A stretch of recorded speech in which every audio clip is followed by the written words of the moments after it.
I'm John McQuaid. I'm the Chief of Mental Health at the San Francisco VA. And I have the honor of introducing Dr. Stephen Hollon, who is the Gertrude Conaway Vanderbilt Professor of Psychiatry at Vanderbilt University. Dr. Hollon is one of the nation's leaders in research in psychosocial and pharmacologic treatments for depression and has been really on the cutting edge of design and assessment of comparisons between pharmacotherapy and psychotherapy over the years. And so I think we have a wonderful talk ahead of us, and I'm really grateful for Steve to come. So with no further ado, please welcome Dr. Steve Hollon.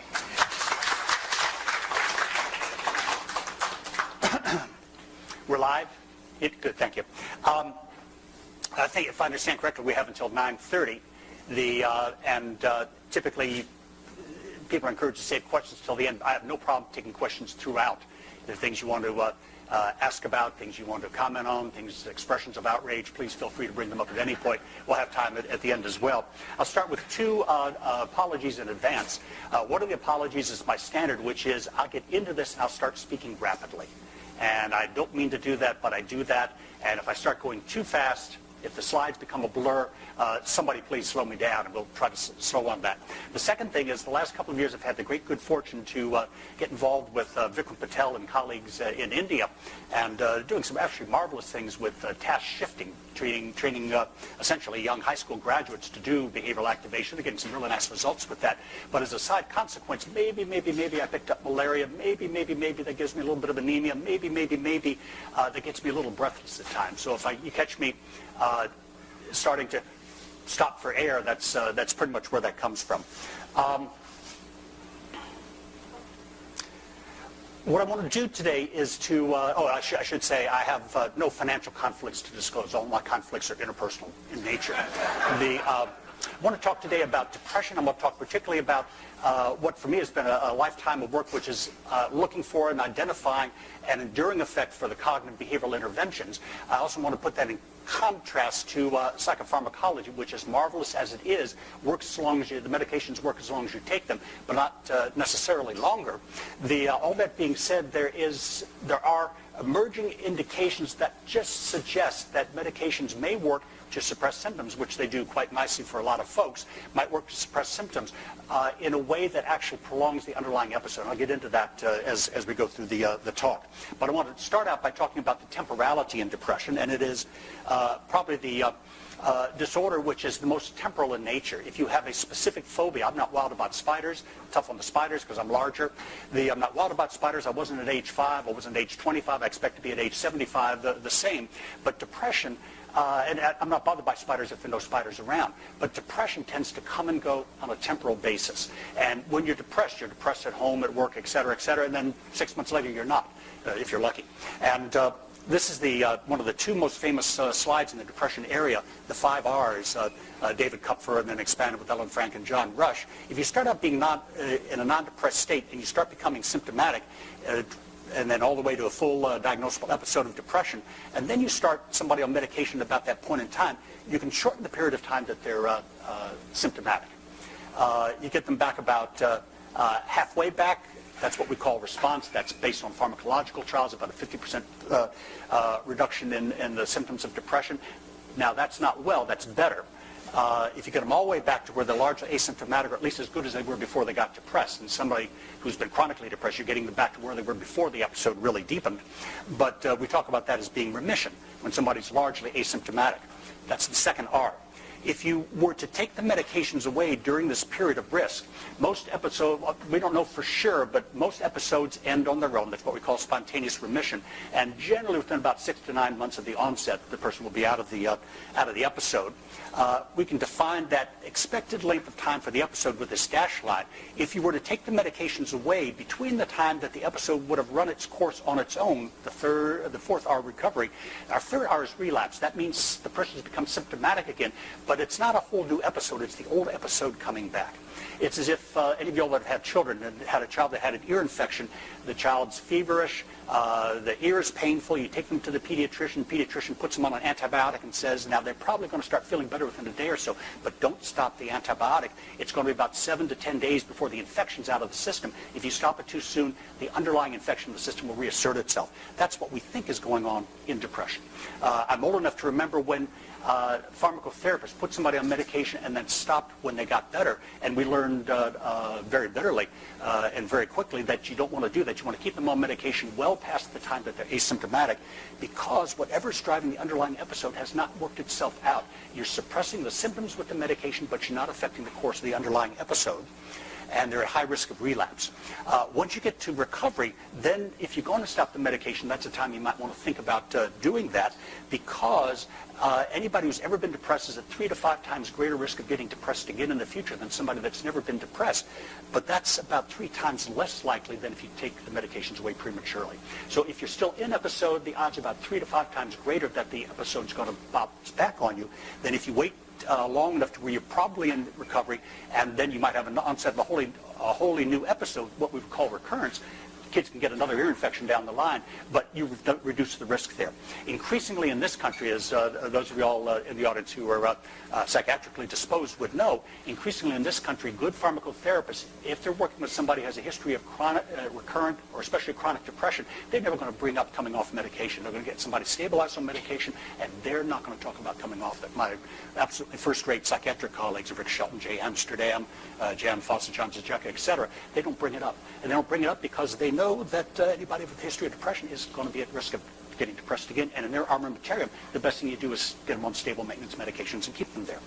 Bottom line in all of this is that medications are quite useful for those for whom they work, but they're largely symptom suppressive. They don't affect the underlying mechanisms once an episode has already started, but you can keep somebody on medications, either the continuation phase or the maintenance phase, and continuation phase, you can reduce the risk of relapse, and in the maintenance phase, you can reduce the risk of the onset of wholly new episodes.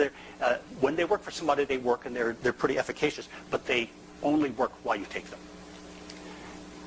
I just summarized that slide, but that's basically what we said. Now, acute response. I've been interested throughout my career in cognitive behavioral interventions. Cognitive therapy, by the way, is a cognitive behavioral intervention. It's one of several variants. It's the one I fell in with when I first went up to Philadelphia and had the marvelous experience of working with Tim Beck and John Rush and colleagues like that.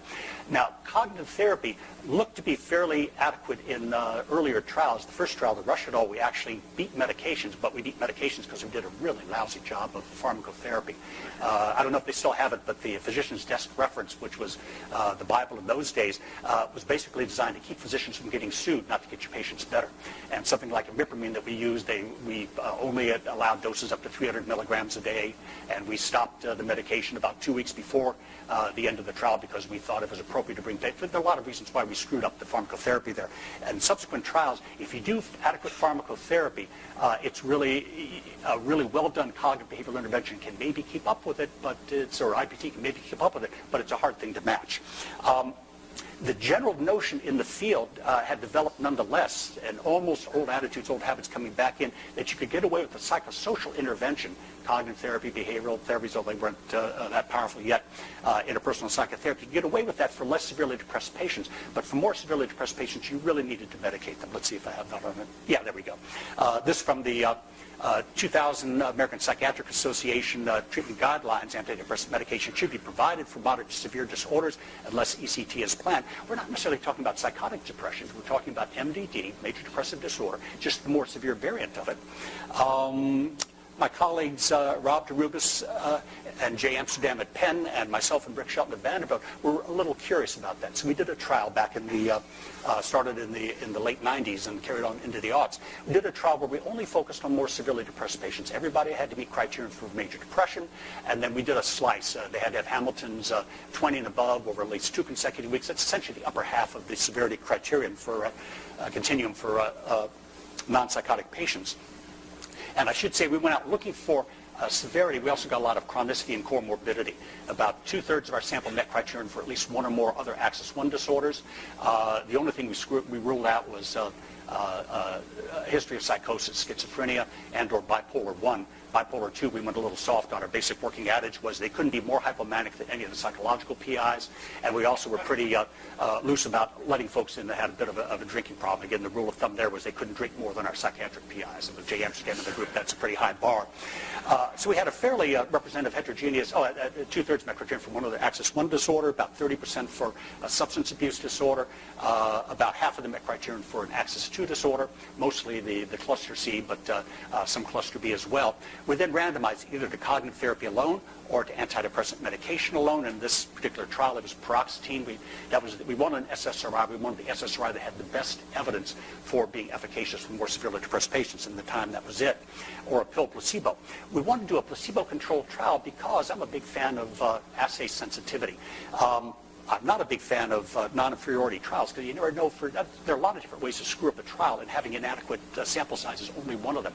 So to my mind, if you can show that you're getting, for example, the kind of differences that lead people to think that medications are efficacious, you've shown, number one, that your sample is pharmacologically responsive, that you're doing the pharmacotherapy well. I want that, then to see how cognitive therapy compares to the pharmacotherapy and indirectly to the placebo. 16-week trial. The first 8 weeks, we have the placebo control. Of course, the drug placebo is triple blind. Patient doesn't know, prescribing clinician doesn't know, and the independent evaluator who's doing the assessments doesn't know who's actually getting the medication. And then single blind between the psychotherapy and the 2 pill conditions because, of course, the patient knows and the therapist knows what they're getting. 8 weeks for the placebo. You really need to continue longer than that. If you're not going to get a drug placebo difference, by that point, you're probably not going to get it. At the end of the 8 weeks, we break the blind and offer treatment for those folks that are still depressed. Most of them are. In the medication condition, first 8 weeks on paroxetine, those are not those folks who haven't responded by that point in time. We can augment, and our folks augment with either imipramine or either dazipramine or lithium, depending on the clinician's choice. So it was pretty aggressive pharmacotherapy. And again, our pharmacological colleagues are a bit of cowboys, as I've heard one of my colleagues say to his residents, if you're not killing at least a patient a year, you're under-medicating the rest, and our colleagues do not under-medicate their patients. The cognitive therapy, trial was done both at Vanderbilt and at University of Pennsylvania, so we were able to draw on the folks at the Center for Cognitive Therapy, the Beck Institute people up there. Down at Vanderbilt, we were not quite as experienced, although Rob DeRubis was one of the therapists at the Penn site. I was one of the therapists at the Vanderbilt site. We have the 16-week comparison for the 2 active conditions and the placebo control at 8 weeks. This is basically what we got. If we're looking at percentage response at 8 weeks, first, we got a nice drug placebo difference. Our sample is pharmacologically responsive, and we're doing the pharmacotherapy well. Got about a 50%, 25% increment, a good, strong pharmacological response. Cognitive therapy, which shouldn't be holding its own with medication, should be somewhere down here, is not quite holding up with medication, but it's very, very close. It's a little slower, a little less complete, but it's in the ballpark, and both are better than pill placebo. So the little APA's notion that you can't get away with simply doing a psychological intervention with these more severely depressed patients just isn't necessarily true. If you do it well enough, you get good response to that. By 16 weeks, you could have graphed one line on top of the other. It's 6 and 1/2 dozen of the other. Can cognitive therapy hold its own with medications to treat more severe depression? Yeah, if it's adequately implemented. If you do a good job with the intervention, you can actually hold up pretty well. Enduring effects. Does cognitive therapy have an enduring effect that reduces risk for subsequent symptom return? Here, we're going to take the folks, I've shown you the first 16 weeks. At the end of 16 weeks, those folks who have shown the partial remission, the response at this point, if they're in cognitive therapy, we fade the cognitive therapy out. We allow an occasional booster session. They can't have more than 1 in any given month, no more than 3 over the course of the year. Only about half the patients use them at all. It's like sending your child off to college. You don't immediately rent out his or her room. You hope they'll come back from time to time, but you're not continuing to do cognitive therapy, just maintaining the relationship. Folks who got better on medication, we did a second randomization. They go on to continuation medication, the current standard of treatment for somebody that's recently remitted, or they get withdrawn again, triple blind, onto pill placebo, and then we follow across time. At the end of the year, everything stops. We follow the folks for another year to see what happens when all treatment is discontinued. And the folks in the original placebo condition, they're now often humanitarian treatment. They don't figure into the next slide that I show you. this is what we get. This is a survival curve, so we're up at the top, and that means everybody's, 100% of the folks are admitted at this point in time. It's the end of the 16 weeks, and coming down is a bad thing. That means somebody has had a relapse. We're looking at time to first relapse. If you got better on medication, you don't do terribly well in this particularly severe high-risk group. You don't do particularly well. 80% of them had a relapse within the next year. Most of those relapses occurring in the first 6 months. Medication did very nicely. We get a good, solid continuation medication effect. If you got better on medication, for God's sake, stay on medication, at least for that next 6 to 12 month period of time. The little dashed orange line is not everybody who's supposed to stay on medication did, and if somebody had a relapse when they were less than 75% compliant with their treatment dose, we could censor that and see what the best outcome we could have gotten for the medication condition. It would have been a little bit higher. We had a couple of folks that were fully compliant. This green line should be a dashed green line because these folks are no longer in cognitive therapy. But what you see is they do the best of all. It's a significant difference relative to coming off cognitive therapy. You do a whole lot better than coming off medication, and you do visibly better than staying on medication. That's not significant in this trial, too small sample size, but I'll show you a slide in a couple of minutes. It gets pushed even closer. I think we have good evidence for an enduring effect. And the conclusion I would draw here, there are at least two ways to keep somebody well after treatment's going to be over. Number one is if you get better on medication, keep on medication. Number two, if you get better on cognitive therapy, you don't have to keep it going. You get an enduring effect, we think. At the end of the year, when everything dissipates, I'm going to go two slides in. Yeah, at the end of the year, I then send everybody back up the top. These now are all folks in recovery, and we get the same kind of thing, not as dramatic, but folks coming off medication are more likely to have recurrences than folks that are now a year past having come off cognitive therapy.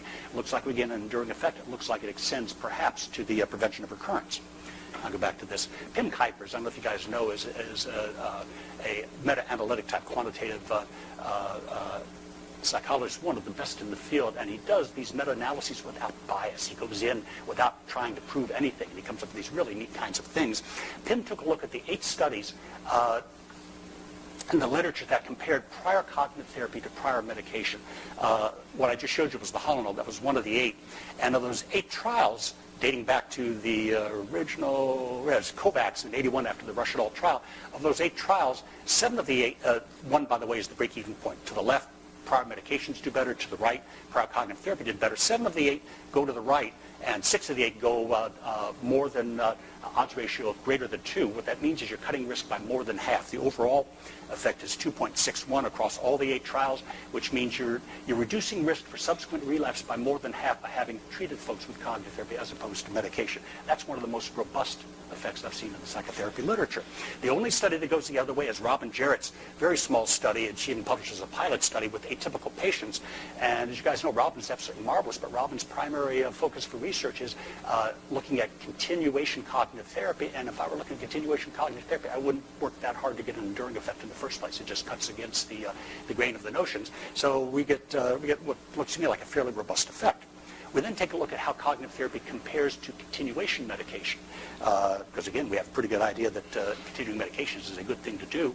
Again, one is our break-even point. Robin's the one study that goes that way. The Hollon study I've already shown you. We get something that's less dramatic. It's about 1.6 on an odds ratio, but we're still getting something that tips in the direction of prior cognitive therapy, even being better than keeping somebody on continuation medication. And it's a non-significant trend. We didn't find out about Robin's study until we sent the thing through review. Without Robin's study, it would have been significant, but there's reason to think that if that holds up, you can do as well with 3 to 4 months of cognitive therapy as you can with a year and a half of medication treatment. And always when you do medication treatment, the question is what next? What then? At some point, you're ever going to have somebody come off, and are they still going to be at elevated risk then? So, bottom line, I think, is that does cognitive therapy have an enduring effect that reduces risk for subsequent symptom return? Yeah, and it looks like it's as efficacious as keeping folks on medication and maybe even extends to recurrence. That's a big deal. If you're just blocking relapse over the next 6 to 9 months, it's no big deal. If you're doing something that might extend over a lifetime, that becomes a bigger and bigger thing. Moderation. Again, I'm going to stop and catch your breath. Anything anybody wants to say? Yes, please. You didn't have to wait. Actually, it's perfect timing. Just when we took a look at those meta-analyses, the confidence intervals for the first set on cognitive behavioral therapy were pretty enormous. Yes. And then you look at the confidence intervals for medication therapy, and they're much smaller than that. And I'm just wondering, what do you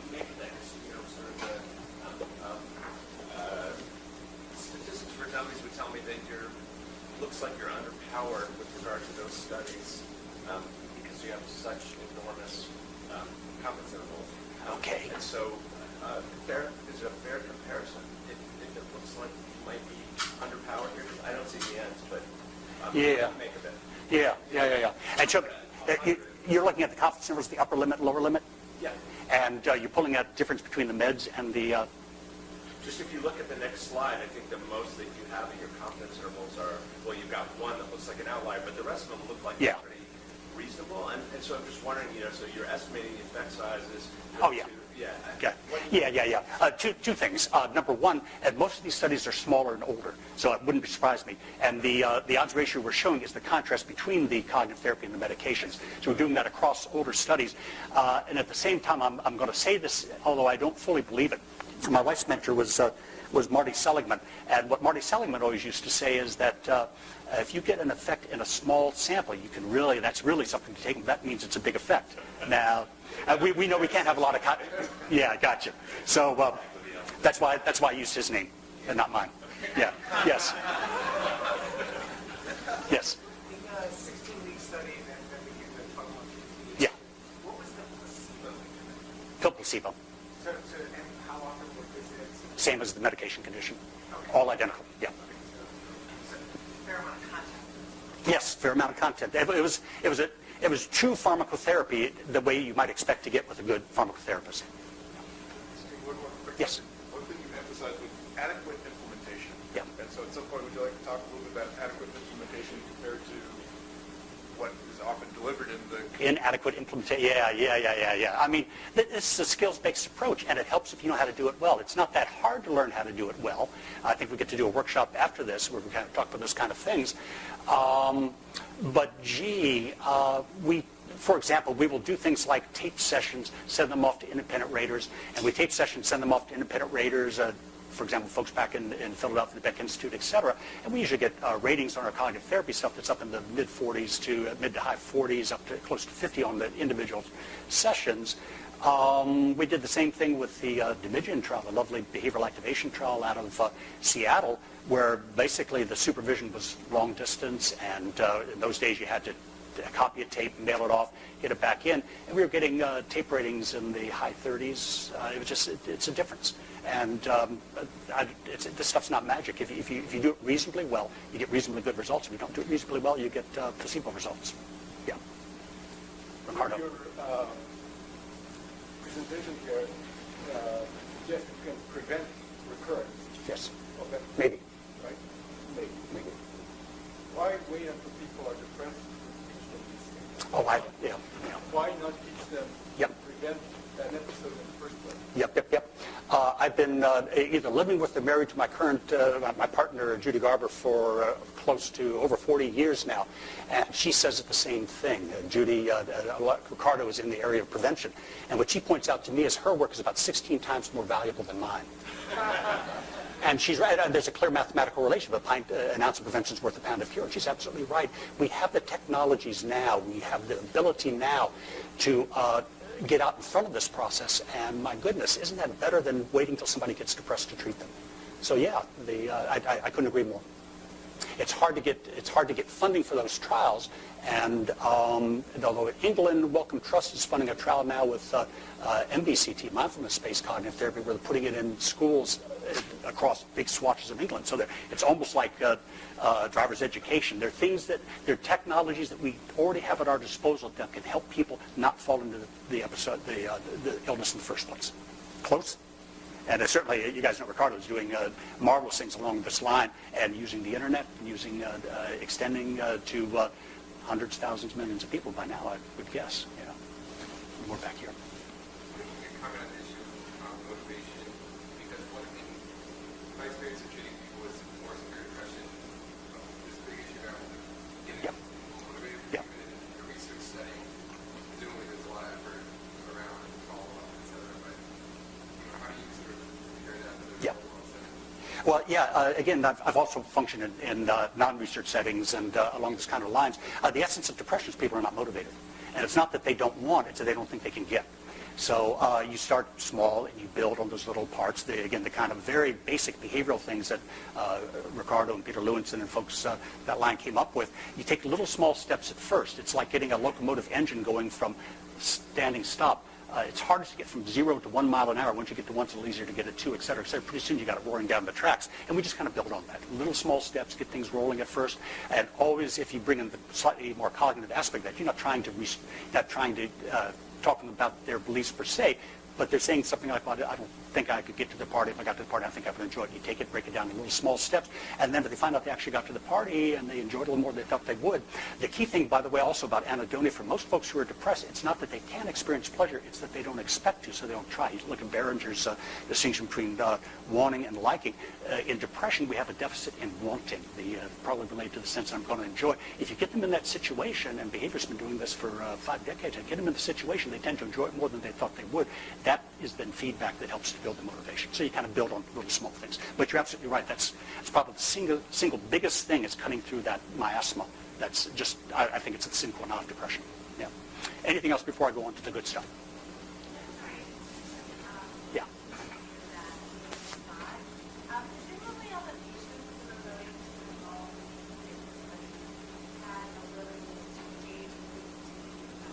Yes. Yes. And so I guess I'm wondering if that might be a different population of Yeah. patients who may not be able to compete Yeah. and the general liability. Yeah. Again, a good question. How representative are the people that we get? Who knows for sure, because we're operating here out of psychopharm clinics. And these aren't necessarily people looking for CBT. These are people, if they're looking for anything, they're looking for medication. So we've done pretty well with that. We always assess expectations coming in and preferences coming in.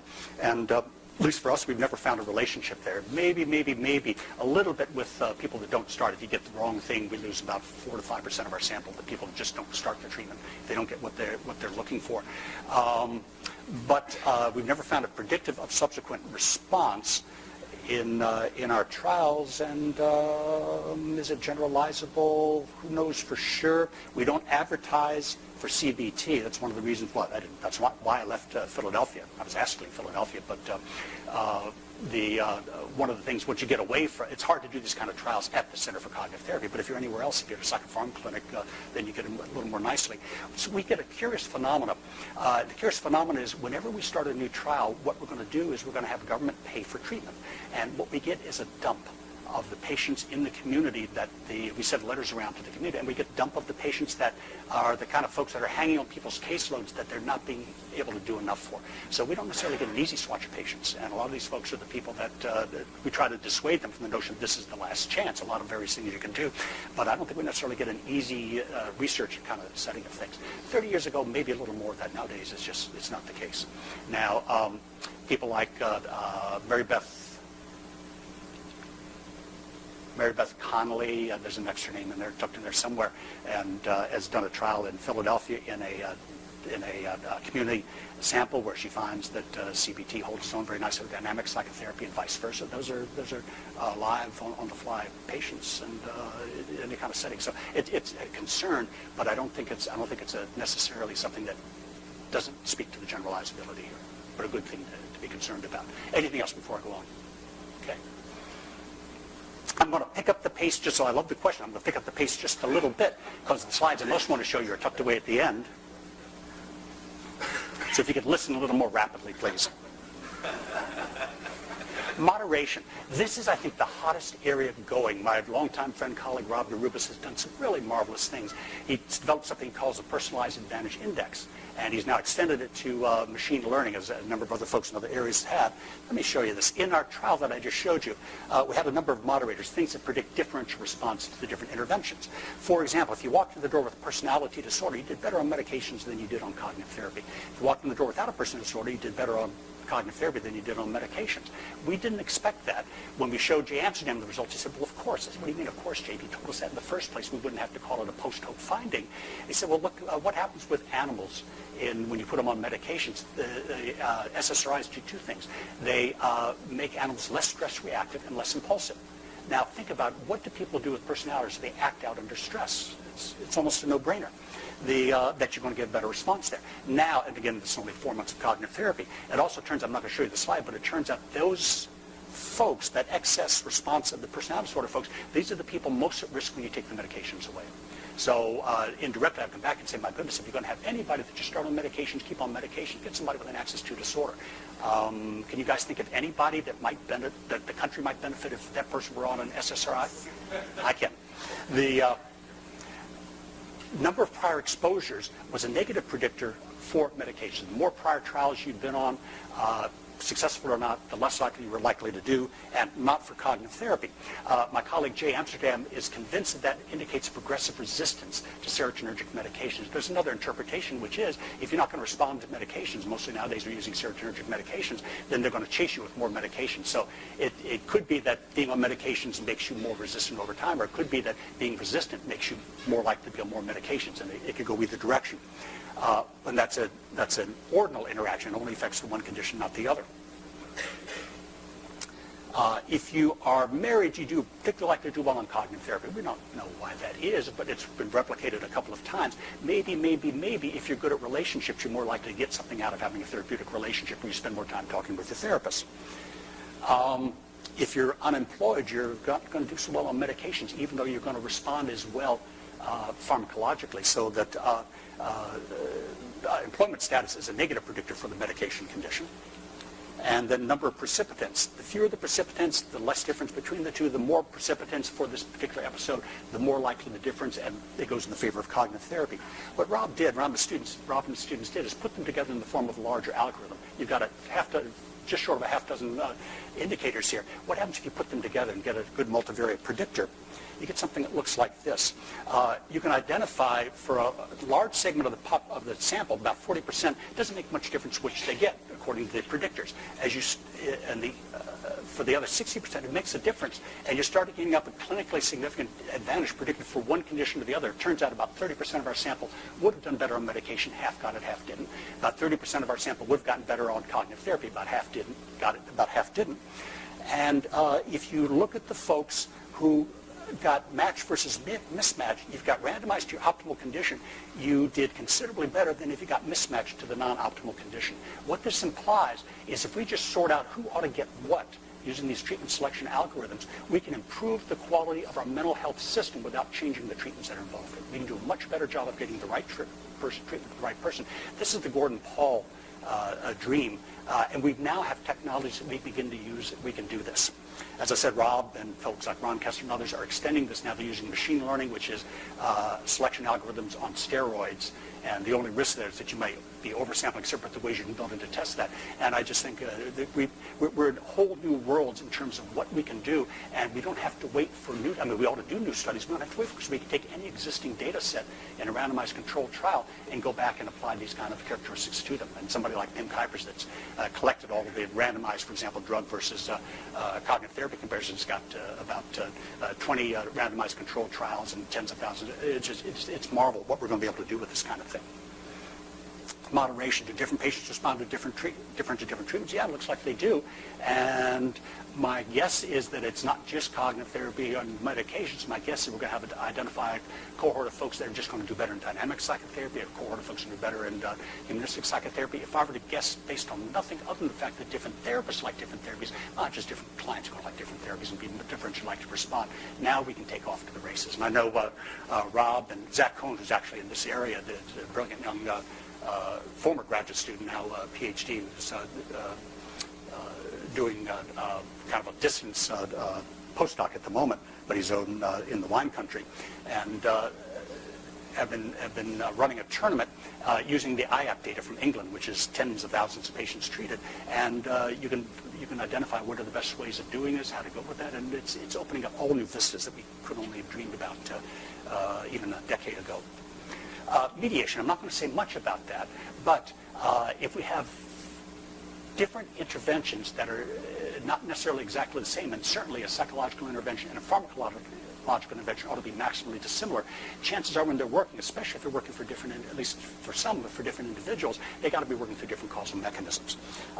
this next slide, courtesy of Helen Mayberg, she's done some marvelous, the great neurologist at Emory, she's done some marvelous trials where they've looked at a cognitive behavioral intervention versus medication treatment, and they've imaged people pre and post.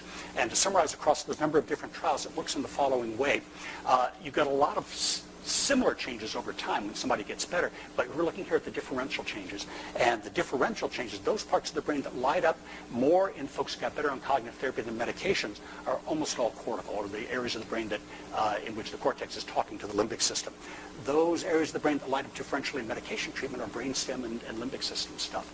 And what she would say is, it looks like medications are working from the bottom up. They dampen down the stress response. Cognitive therapy, cognitive behavioral therapy is working from the top down to influence that stress response. Helen and her colleagues had followed to see which of those post-treatment imaging areas, neural areas predicted subsequent relapse and recurrence. That would have been particularly lovely, but they haven't done that, but I'm hoping they will in future trials. Steve Mayer was one of the two original helplessness people, Marty Seligman and Mayer. Seligman's better known for that, but the two of them came up with it together. And if you guys know the basic helplessness design, you've got one rat that is not exposed to stress at all other than handling and put in the cage. The tail's not attached to the electrode. You've got another rat that gets shocked periodically. Rats don't like shock. Gets shocked periodically, but if it turns the wheel in front of it, and rats will make that response, they try to run away from pain, it shuts the shock off. So they have control over the shock, not the onset, but they can turn it off. The rat in the middle is yoked to the rat on the left, so it gets exactly the same shock, exactly the same schedule, exactly the same duration, etc. However, it can turn the wheel, but the wheel doesn't affect the shock.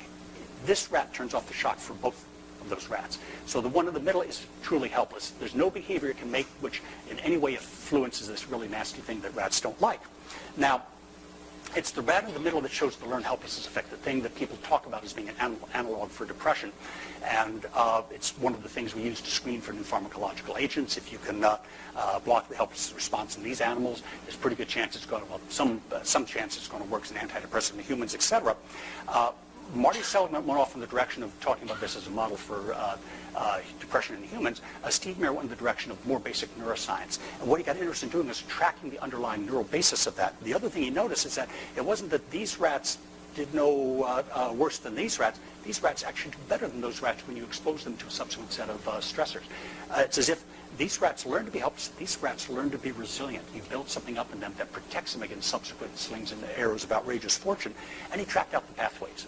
The pathway is in the rats in the middle box that get this uncontrollable shock, their dorsal raphe nucleus, along with the amygdala, etc., lights up like a Christmas tree. The dorsal raphe is where you have all the cell bodies for serotonergic neurons in the brain, and it innervates the amygdala and other parts of the cortex of the brain, etc. It's essentially a driving force in the stress response. These guys are lighting up like a Christmas tree in terms of stress response.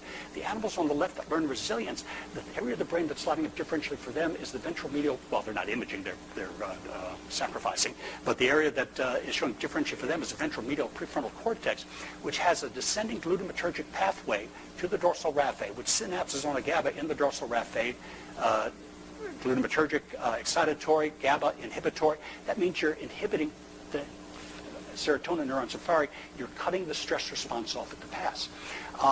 Animals that learn to be resilient, it's as if they've learned that association, and what they carry over the next time they're in a stressful situation is the ventral medial prefrontal cortex is firing, and it's telling the dorsal raphe, don't worry about this, I got this handled, I'll spin the wheel or do something I like. The other really nice thing for my purpose, it is temporal over time. You can train the rats to be resilient a week earlier and bring them into a stressful situation a week later, and they don't develop the stress response. It looks like an enduring effect, and you get an enduring effect in rodents that looks for all the world like the enduring effect we get with our psychological interventions. We think what we're doing in both cases, we're teaching animals, humans as well, that you can handle this. I'm sure it's unpleasant, nobody likes losing a job, etc., but you put a few applications, you get the next job, you get the next girlfriend, what do you know? Bottom line here, or the additional thing about this is the implication, we go back to Hebb's classic dictum that the neurons that fire together, wire together. The concern here is that if we are doing this with folks who are on medications at the time, which is already damping down the stress response, they may learn the intervention but not have it affect the brainstem, the limbic system. It's as if you can learn to spin the wheel, but you don't make the connection. And it might interfere with the development of an enduring effect in cognitive therapy if you provide the cognitive therapy in conjunction with medications. Just speculative at this point. Combined treatment. I'm going to show you, I'm going to race through this a little bit because I want to get to the other stuff in a minute, but basically this. The most recent trial Rob and I have done with Jay and Rick, and we added folks at Rush Medical School in Chicago, Jan Fawcett, John Zajek, etc., is a trial where we didn't treat patients for a fixed period of time. We treated them to fixed outcomes, first to remission, then to recovery. Remission we're defining pretty stringently. It have to be a month asymptomatic to be called remitted, and then they have to go another 6 months without relapse for us to call them recovered. And we got as much time as we needed to do that. So we're going to randomize. Everybody's getting medicated, half are getting cognitive therapy on top of that. And our IRB DSMB gave us up to 36 months. We kind of fudged that. We pushed it out to 42 because if somebody's in remission at month 36, we're not going to stop. We're going to run them out that extra 6 months to see if they get all the way to recovery. And basically what we get is, at the end of once anyone's in recovery, we then fade out the cognitive therapy, do a second randomization, either stay on the maintenance medication for the next 3 years or they come off, or they, if it's medication alone, they again stay on maintenance medication for the next 3 years or they come off. So we've got the double randomization here at first, CBT combined versus meds alone. Here, meds maintenance versus no meds maintenance. And we did something that, you're going to treat people that long over a longer period of time. You need to be quite flexible at your medications. We're basically starting with SNRIs or SSRIs, first 2 or 3 medications for anybody. You dose to remission. You can augment at any point along the line. If you get somebody who's showing you some response, you augment. If they're not responding at all, then you might switch much more rapidly. If somebody isn't in remission certainly by 9 months, we're going to take them over to tricyclic, augmenting if need be. If by a year they're not in remission, we're going to take them to MAOI. And then my colleagues started getting creative about what they were starting to put together. So it's probably as aggressive a pharmacological intervention as I've seen reported in the literature. And we get this over the acute and continuation phase. Acute continuations, and we're talking about trying to get to recovery. We got a modest increment of about 10%. You got about 10% of the sample, 10% more of the sample hit full recovery on the combined treatment than the medications on. That's kind of a kiss your sister finding. No offense to anybody's sister, and coming from Tennessee, that has some extra implications. But turns out it's heavily moderated. If you look at the low severity patients, they didn't need it. Didn't need the additional cognitive. They did just fine on the medications. High severity, that's where we're starting to get a difference. It's about a 20% difference there. And if we bring in chronicity as well, if you are highly severe but chronic, you don't benefit from the addition of cognitive therapy. If you're high severity but non-chronic, then you get a really big boost. A third of our sample accounted for virtually all of that differential. If we look at the whole sample, we're getting a number needed to treat of just under 10. Look at the chronic versus non-chronic, we get it down to just under 6. Look at severity, just under 6. Put the two together, we're getting about 3.5 number needed to treat. That means you're going to get an extra recovery for every 3.5 patients that treat. Now we're starting to talk penicillin for pneumonia kind of territory. Now the thing I really wanted to show, though, is the massive failure that Rob and I made, the mistake that Rob and I made. We were expecting to get an enduring effect for cognitive therapy, and we thought we could get away with not having a third condition, the CBT alone. We were trying to address Don Klein, who's been my reviewer bee throughout my entire career.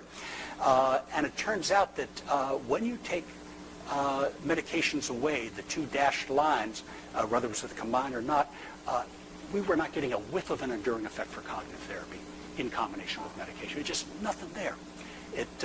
We expected this line, prior cognitive therapy, medications now withdrawn, to be up here with the 2 medication conditions, and it just was not. We got a very strong effect for maintenance medication and not a whiff of an effect for cognitive therapy on top of that. And after 7 of the 8 prior trials that do cognitive therapy without medication are getting what looks like an enduring effect for them. The trials that Rob and I have already done, we're pretty good at replicating this effect. We just didn't get it here. We were totally surprised. It turns out, if you look at the other studies in the literature that have done something like this, go to Dave Barlow's classic 2000 trial. Dave Barlow and I think 4 sites, Kathy Shear and a number of other really good folks. Here they're treating folks with panic disorder with either CBT or medications or the combination. And we're looking now at what happens after folks have recovered, and then you start taking the treatments away. If you recovered on cognitive therapy alone, you get about less than half the relapse rate as if you get recovered on IMI, that's imipramine alone. So they get that nice enduring effect for CBT relative to medication alone. If you got better on combined treatment, CBT plus IM, you don't get an enduring effect. It's just expensive pharmacotherapy. Okay? No difference in initial outcomes, and it looks like they're getting the kind of thing we think we might have had if we'd had that full CBT effect. And the last thing to show you is they also had a combined condition, which is cognitive therapy plus pill placebo. If you got better on combined treatment, thinking that you were taking an active medication, but there's no active substance in the bloodstream, you did as well in terms of getting an enduring effect as you had CBT alone. What it looks like is, at least in Barlow's, which had all the right controlled conditions, you get an enduring effect for cognitive therapy provided in the absence of medication, but not in the presence of medication. And it's pharmacologically mediated. It's not just thinking you're taking medications, it's actually having the drug in the system that makes a difference for whatever reason we don't fully understand. Back to the hebdictum, neurons that wire together. If you're dampening down the stress response pharmacologically, you might be going through the therapy, but you're not going to tie those two together. At the neuronal level, they're not going to build the synaptic connections. They're going to last over time, we think. Speculative, but that's one of the things we want to begin to test. How would we test that? We would just do the thing we didn't do in the study I just showed you. We'd add a cognitive therapy alone condition, combined treatment, medications alone, we'd treat to remission, and then turn folks loose.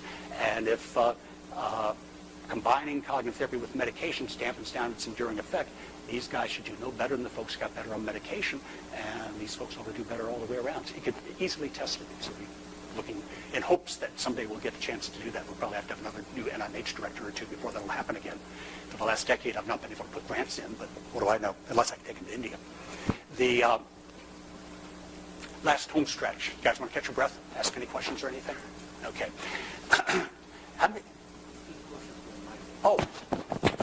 Okay, I can, but Mike's sitting here. Okay. But I'm starting to go soft. Good. Okay. Thank you.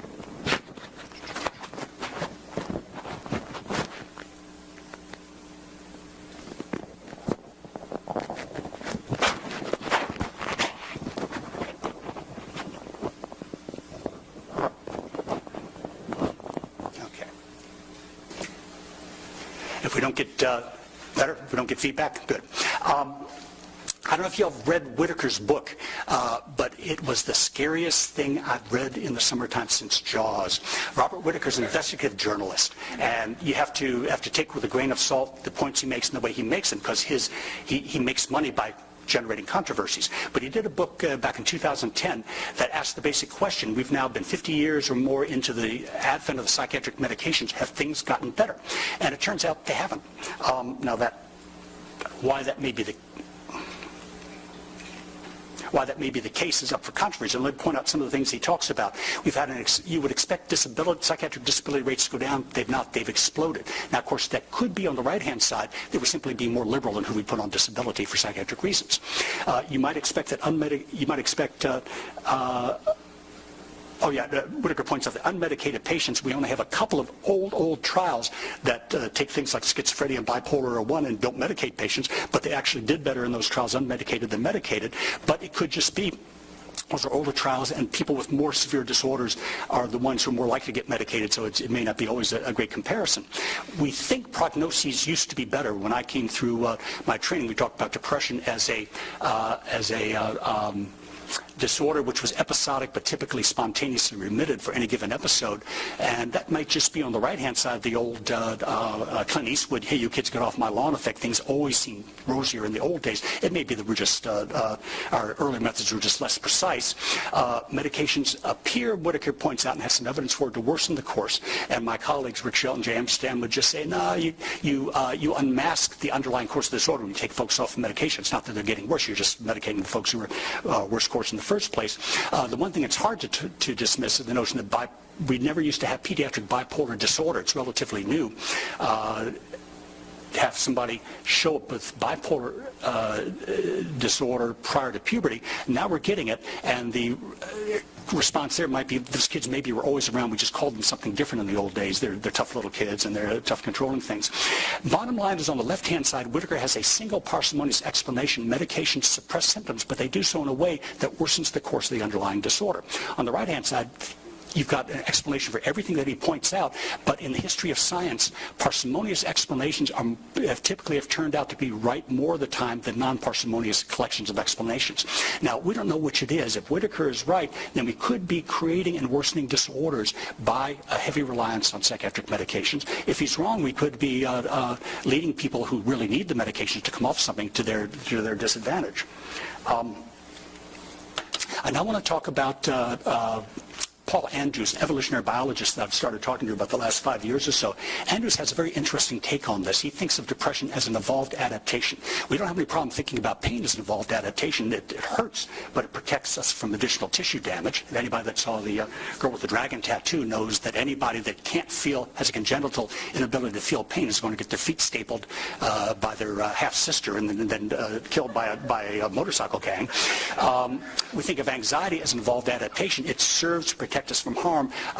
People who are more stress reactive live longer, even in primates. However, Andrews thinks about depression as an evolved adaptation. He points to a couple of things. There are very few diseases that have their primary incidence in early adolescence. It comes online, the big jump in incidence of depression in the early teen years when people in evolutionary history were forming families and getting involved in farms, careers, etc. And most things are going to kill you in the first year of life or later when you get up to my age or beyond. They don't usually start in early adolescence. So he begins to think it's doing something for those folks. And he compares people that are euthymic. But serotonin, by the way, not only helps you respond to medications, but it does a lot of other things as well. And the main thing it does is distributes energy to different ways. It's a much more profound, old, involved neurotransmitter. And it's involved in distributing energy across reproduction, maintenance, growth, cognition, immune system function, etc. If you get an infection, particularly bacterial infection, a lot of energy goes to your immune system. You don't feel like getting out of bed, you get a little cranky, you don't pursue hedonic pursuits, etc. You show illness behavior, and you're not putting energy into other things, but you're putting energy, using most of your energy to fight off the infection. If you're starving, most of the energy goes to maintaining the vital organs, the brain, the heart, the liver, etc., and the muscles fade and rest, etc. And again, you're not thinking much about sex, you're not doing a lot of other things. And in depression, most of the extra energy goes to cognition. And as an evolutionary biologist, he's got to wonder, what is it about the human condition that when something goes wrong that you feel sad about, you spend a lot of time ruminating.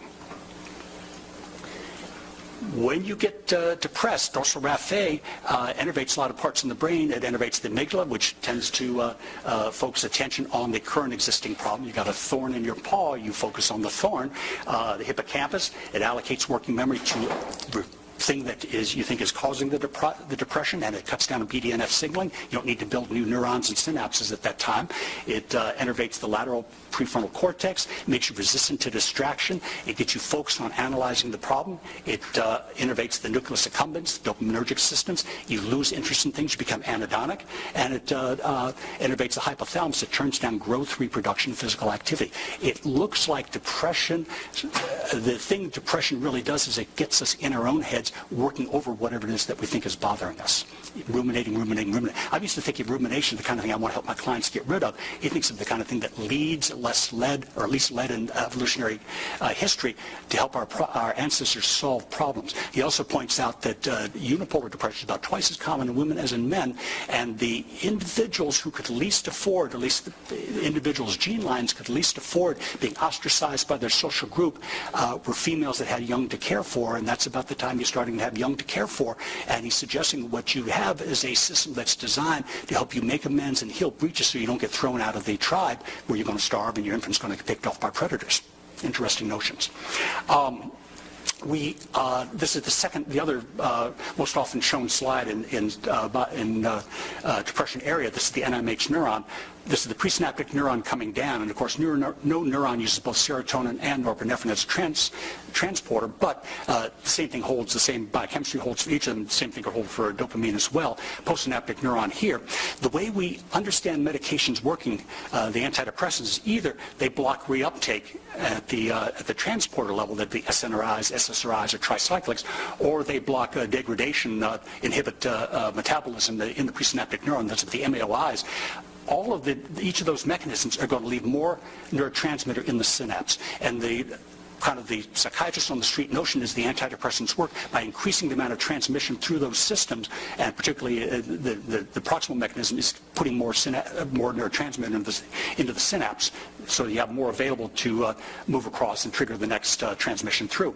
The problem with that is there's no deficit of serotonin in the synaptic cleft, and if you look at the studies, for example, the Dunedin trial, where they identified folks that have a genetic shortfall on the serotonin transporter genes, those that have the short allele, those are the folks that are at greatest risk for getting depressed when you have stress of life events. You can't have a mechanism, serotonergic transmission, which both is the mechanism by which you get somebody over depression and put somebody at greater risk for getting depressed in the first place. Mechanisms are dumb. They don't understand the difference between that. What Andrew says, if you look at the animal literature, well, start with humans up here, somebody who's euthymic, not depressed, you got a certain amount of neurotransmitter in the system. If you look at humans who are depressed, they have more serotonin in the synaptic cleft. You've got more going on. If you block reuptake with something like an SSRI, you get even more still. It gets up to levels never before seen in human history, really excess kind of things. But within about a week to 10 days or so, what happens is the presynaptic neuron starts shutting down synthesis, and the postsynaptic neuron downregulates. So in effect, you end up reducing the amount of serotonin in the system. It's the exact opposite way that we usually think about these medications as working. They increase the amount of synaptic extracellular neurotransmitter at first, but then the normal internal homeostatic mechanisms start coming back and shutting the system back down. It's as if you're holding up a match to a thermostat to turn the thermostat. It's an interesting take, and it's very consistent with the underlying neurobiology. What that suggests to him then is we're mucking around with homeostatic regulatory systems that were evolved to serve certain purposes, and you're going to have something that looks like an oppositional perturbation. The more you push the homeostatic mechanisms, the more likely they are to spring back when you take that push away, i.e. when you stop the medications. And from that you would get a prediction. Usually you think of evolutionary biology as something that doesn't make predictions. It can, and the novel prediction he would make is that the more a given medication class perturbs the underlying neurotransmitters, the greater the risk of relapse once you take it away, which turns out to be exactly what you get. If you get somebody better on placebo, 1 chance in 5 that they're going to have a relapse when you withdraw the placebo. SSRIs, you double that risk. It gets up over 40%. SNRIs, pick up a little bit of norepinephrine as well. It goes up a little more, just under 50. Tricyclics tend to be a little dirtier. They get both of those systems. You get you over 55%. Fluoxetine is a strange SSRI at higher doses. It also affects noradrenergic systems. And MAOIs, which hit serotonin, norepinephrine, and dopamine, you get the highest rate of relapse when you take the medications away. It's exactly what you would predict from his oppositional perturbation notion. Interesting notion. Now, of course, yes. We have 5 minutes left. Yeah. And I will derail the rest of your talk if I ask my question. Derail away. I can talk faster than you guys can listen. In these data, the CBT was probably done by compliance with the manual for CBT for depression. What's been happening to advance that manual to improve psychotherapy for depression? Or at least cognitive therapy for depression, yeah. Rob DeRups and I are in the midst of revising the manual along with Tim Beck and John Rush. And we're 19 years in. 19 years is not quite enough, but 20, we're going to nail it. So we're revising based on this kind of stuff. And the one thing I will say is I've been doing these kinds of trials for, 40 years now, and this is the first time I've ever read the manual. I mean, we have manuals, but nobody follows the damn manual. You learn the principles and you do that, but you got the manual that you can just put into the grants. But yeah, it's being revised. Now, it doesn't mean you shouldn't buy it when it gets revised, or at least give it to your friends. But we're in process, yeah. And I mean, I think manuals are great. I always think of New Introductory Lectures by Freud as the first treatment manual, but I would use it the same kind of way. Behaviorists are lovely people, but they're so literal, and nobody but a behaviorist would actually follow what a manual says exactly to do. Yeah.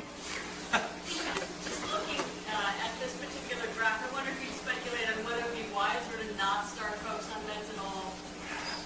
I would say that now, perhaps, although I'm still not sure about this stuff. I would go with, if this were me or my kid, I would say, for God's sake, start on one of the psychosocial interventions that looks like it has either enduring effects or like IPT, improves the quality of your relationships. Go there first. If you don't get better, then bring the medications in. But I wouldn't go there first. However, there's another alternative explanation here to this. The alternative explanation is, ain't nobody going to get to an MAOI unless they haven't responded to a tricyclic unless they haven't responded to an SSRI. So we could, again, have that individual differences masquerading as an effect of the medications. So I don't think it's certain. It's plausible. We ought to be concerned. We ought to be looking at it, but testing it the right way. This is perhaps indicative, but not conclusive. And I think before we, I teach undergraduates. I do a class on depression every year. And when I start talking about this stuff in that class, I can guarantee I'm going to have 30 kids come up at the end of the class and want to know, should I stop my meds? For God's sake, please don't do that. We just don't know. It's suggestive, but it ain't there yet. Let me show you one or two more things. Again, in Paul Andrews' group, they've looked at the long-term all-cause mortality for folks medicated, not medicated. And what you get is, an earlier trial studies along that line suggest it's no big deal. However, what they usually do is they lump together people with heart disease and people without. The most frequently studied patients in these kind of long all-cause mortality prognostic longitudinal designs are folks with heart disease, because you've always been concerned about, particularly the tricyclics interfering with heart. If you break them out, it turns out that you get about a 30% increment in all-cause mortality if you're on any antidepressant if you don't have heart disease. If you have heart disease, it's mildly protective. So you put the two together, you wash that out. If you look at those studies that control for pretreatment depression, the difference is even greater. And then you break out the cardiovascular events. Serotonin, again, does a lot of stuff. And you increase the odds of heart disease if you don't start with heart disease on these medications. Now, again, this is not experimental.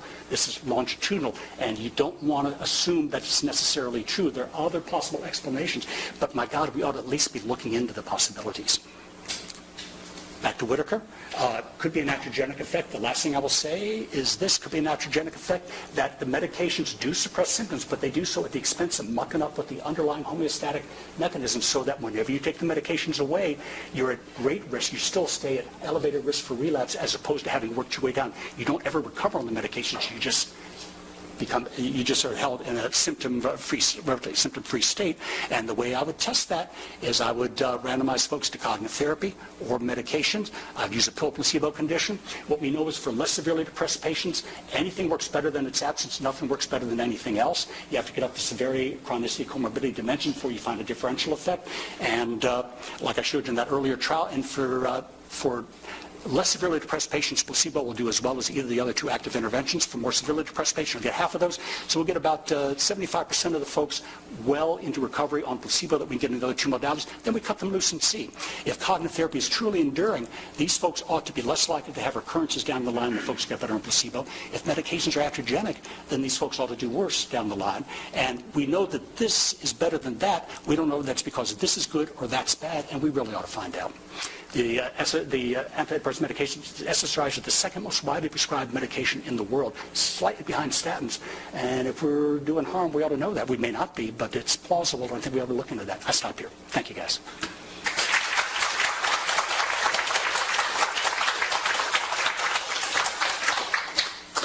Yes? All right. Thank you for the explanation. So I'm a child psychiatrist interested in analysis of depression. Yes. So the TAD study by John Clark supports a lot of your ideas. My question is, the current guidelines for child psychiatrists is that for mild to moderate depression, we have the option of starting with CBT with medications. But for severe MDD, it's been suggested you start with SSRI. My question to you is, given the results, do you have any evidence or studies or adolescent depression, whether you can treat severe MDD with CBT? Yeah. Question you guys could hear, is there evidence that you can treat severe depression in adolescents with just a psychosocial intervention? Same question we had for adults 15, 20 years ago. And I don't know for sure if did TADs break out on the basis of severity? Did they break down? I don't recall seeing it. They may have. They should have had them in there. I don't know if they got anything that looked like a treatment by severity interaction, which, by the way, statisticians are the great, I love statisticians dearly, but they are the chaperones at the high school prom. Their job is to make sure nobody has too much fun. And they impose an extra requirement. You have to have an interaction, they say, before you can look at subgroups. And I'd want to take a look at those trials. TADs, for example, I wouldn't worry whether they had interaction. I'd want to see in the more severely depressed kids, did it make a difference what they got? They have the data. I don't know if they've looked at it quite that way. TADs was also slightly interesting because in TADs, there was a great manual. They had virtually anything you could possibly imagine doing in their manual that was related to cognitive behavioral interventions. The problem is you had to do all of it. And what I was hearing from the folks that were the therapists in the CADS trials, it was like doing a Shakespeare PDQ. You got all of Shakespeare's plays in 90 minutes, but you had trouble following the plots to any of them. So it's how adequate CADS is, I'm not sure. Bottom line is, I don't know for sure that I've seen trials done in more severely depressed adolescents where people did an adequate job of cognitive therapy, interpersonal psychotherapy, et cetera. John, you may know Laura Muffson. I can't imagine she hasn't done that. But, I don't know for sure, actually.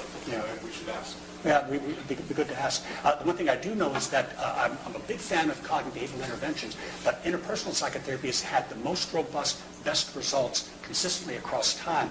And whether we have those trials in cognitive therapy or not, I don't know, but I would especially look at Muffson. And if Muffson's done it and doesn't get it, that tells me something. If Muffson's done it, my hunch is she got it, but I could be wrong. Let folks go and you can stay and ask questions directly.